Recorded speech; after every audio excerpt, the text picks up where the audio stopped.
Assalamualaikum warahmatullahi wabarakatuh. Perkenalkan, nama saya Pinggil Rasati. Nah, di sini saya akan menjelaskan sedikit materi tentang kecakapan antarpersonal.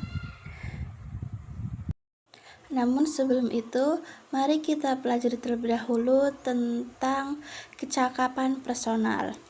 Jadi, kecakapan personal itu adalah suatu kemampuan atau keterampilan seseorang dalam mengelola dan mengembangkan dirinya sendiri agar dapat berguna secara optimal dalam kehidupan sehari-hari.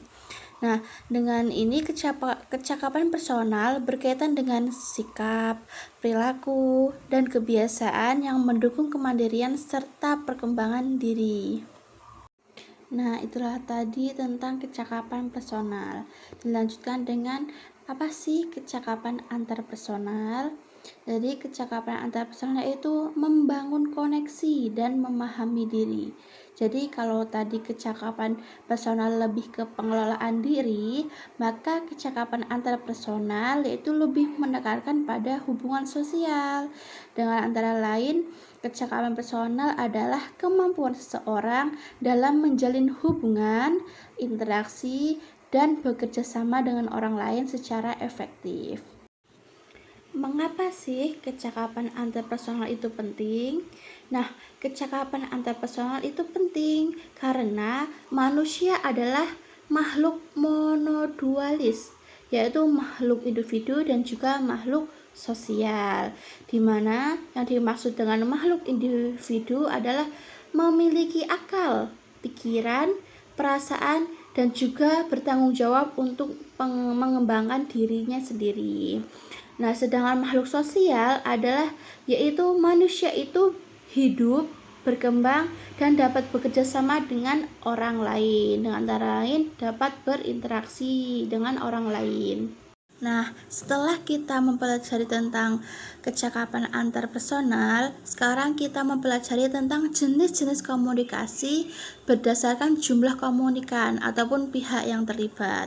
Di sini ada dua, yaitu komunikasi interpersonal dan juga komunikasi antarpersonal. Yang pertama ini adalah komunikasi interpersonal, yaitu pertukaran informasi atau komunikasi yang terjadi tatap muka antara dua orang atau lebih. Nah, menurut definisi para ahli, yang pertama menurut Muhammad, yaitu adalah pertukaran informasi dengan balikan langsung.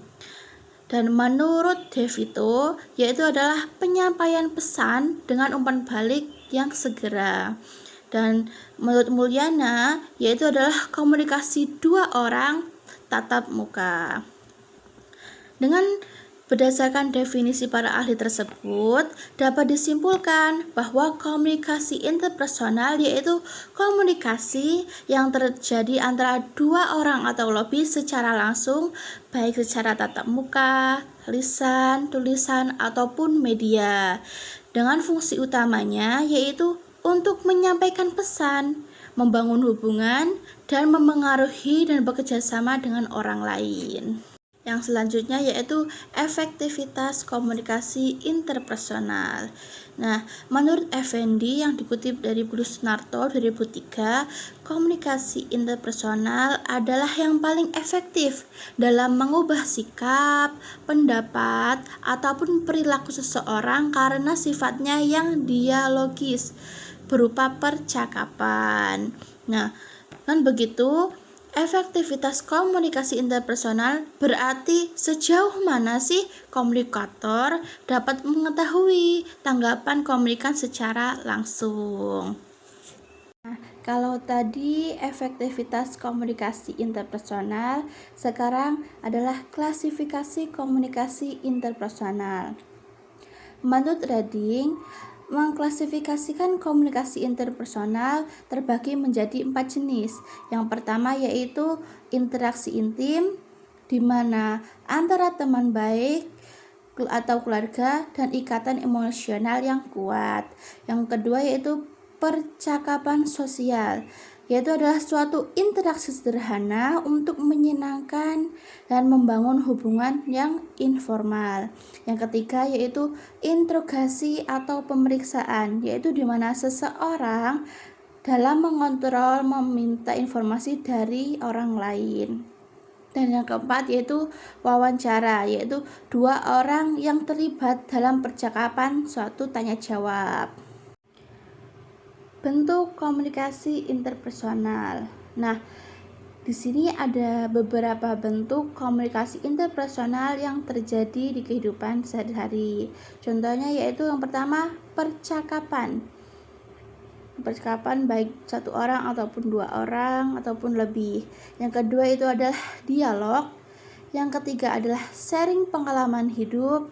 Yang keempat adalah wawancara, yaitu suatu percakapan tanya jawab, dan juga adalah konseling. Nah, setelah tadi kita mempelajari tentang komunikasi interpersonal, sekarang kita mempelajari tentang komunikasi intrapersonal. Jadi apa sih yang dimaksud komunikasi intrapersonal? Nah, komunikasi interpersonal adalah komunikasi yang terjadi dalam diri sendiri seseorang. Jadi, dapat berupa dialog batin, proses berpikir, perasaan, refleksi, ataupun penilaian terhadap diri sendiri. Nah, menurut definisi, komunikasi intrapersonal itu adalah berbicara pada diri sendiri dengan menggunakan simbol-simbol yang dipahami oleh diri sendiri. Nah, pentingnya komunikasi intrapersonal yaitu setiap orang dapat menjadi objek bagi dirinya sendiri. Setelah kita mempelajari tentang apa sih komunikasi intrapersonal, nah sekarang ini adalah unsur dari komunikasi intrapersonal. Jadi ada 4 unsur komunikasi intrapersonal. Yang pertama yaitu adalah sensasi, yaitu adalah suatu proses penerimaan pesan oleh alat indera dari seseorang, baik mata, telinga, tangan, dan lain-lain. Yang kedua yaitu adalah persepsi, yaitu adalah proses pemberian makna ataupun penafsiran pada informasi suatu subjektif. Yang ketiga yaitu adalah memori, yaitu adalah suatu proses penyimpanan dan evaluasi yang pernah diperoleh oleh diri sendiri ataupun oleh panca indera. Nah, yang keempat itu adalah berpikir, yaitu adalah suatu proses mengolah informasi untuk kebutuhan ataupun masalah agar dapat disimpulkan ataupun dapat diputuskan, begitu. Itu adalah unsur dari komunikasi intrapersonal. Bentuk-bentuk dari komunikasi intrapersonal. Nah, untuk bentuk dari komunikasi interpersonal sendiri yaitu adalah bentuk yang sering kita lakukan pada diri kita sendiri dalam kehidupan sehari-hari, baik yang kita sengaja maupun yang tidak kita sengaja. Yang pertama yaitu adalah berdoa. Berdoa dengan bertujuan mengharapkan ridho ataupun dikabulkan oleh Tuhan Yang Maha Esa. Yang kedua yaitu menulis.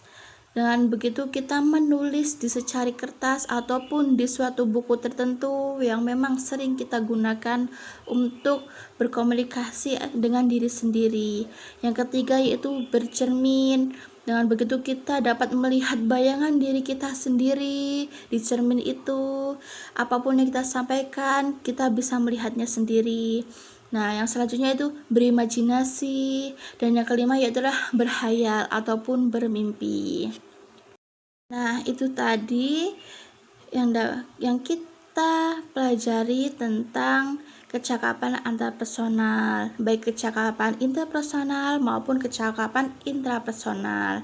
Nah, di sini adalah kesimpulan dari kecakapan antarpersonal itu sendiri. Jadi, kecakapan antarpersonal adalah keterampilan dalam komunikasi interpersonal, yaitu adalah suatu kemampuan seseorang dalam berhubungan dan berinteraksi secara aktif dengan orang lain ataupun diri sendiri.